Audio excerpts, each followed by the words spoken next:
तो शायद भैया ने कसम खुदा जो दाद मुद्दा के लाके मैं तुझी उम्र तो को मथे आ सके बैराज याद थी जे ठई हुजे सके बैराज हां ही ओरिंग जेकी वहे थी वडी जे में दरवाजा हां दरवाजा ही पो के दरिया विंडो जादे वणो तो रानी बांधो काचे आज मेरा दमड़ी उपती आ भाई तो कोन लख पे वदार पे अल्लाह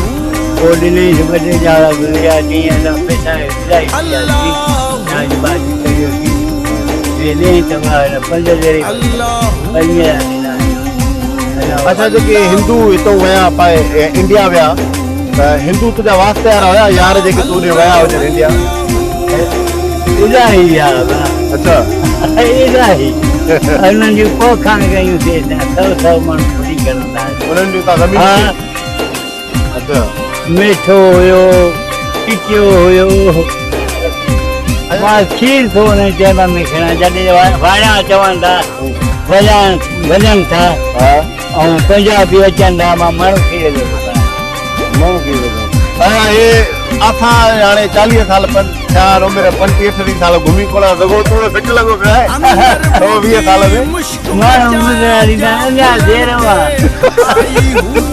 मां संगत सलाह कोन कई कना त वञा काॾे वञा पीर बादशाह ॾे दवा करे ये घुमे फिरे थो के लॻो पियो दवा वठंदो आहे दवा मेडिसिन वठंदो आहे न गांव में कंदो आहे वरी गांव जो मतलब माण्हू चाहे हो जन पुट खे करार में माण्हू न चाहंदो गांव अच्छा ये घुमो फिर पियो अची वञ मतलब वणंदे बाबा मतलब वणंदे ये फिट लॻो पियो हां डेढ़ मोहम्मद साले मशहूर आहे हिते 100 साल को मथे आहे घणा पुट घणा थी टे हिकिड़ो फौत थी वियो अच्छा बीमारी को खंघ ज़ुकाम को तेल में सूर थींदो आहे हाणे नथो थिए खंघ थींदी आहे तेल में सूर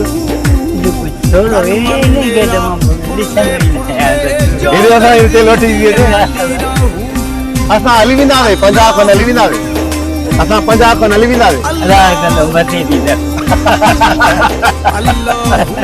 तूं अञा घणा साल हलंदी अंदाज़ो हाणे 5 साल अञा 10 साल कढंदी अस्पताल वेंदो आहे डॉक्टरनि ते वेंदो आहे कॾहिं अच्छा ये बैराज जो ठही सखर बैराज ठही केनाल ठाया इन जा नाला याद थी सखर बैराज केनाल जेके वाह ठाया अब हमेशा ने खणंदी ऐं ॿिया पत्थर लॻंदा सीमा जते नाला याद थी के जेके वाह ठाया उन्हनि मां निकिरंदा बैराज में उहे अबाओ गाया जो खीर कर जादू रेश भाई ने ॿुधाया जल्दी वेरी गुड आयो है सखर एनो गरे सखर आयो है कई मां भाड़ा ढोया सखर आयो है सखर मीदा से गाड़ी खड़ी अंबन जी 10 उन टाइम में 10 रुपया हां वाणा नीदा 100 रुपया हाणे यो बता तो के सखर वठी हला बैराज ॾिसंदे मां लिठिया ने हीअ पोइ ठही आहे न हाणे हा छो पर ॿुधो जवानी में मज़ा वतई अहिड़ी का ॻाल्हि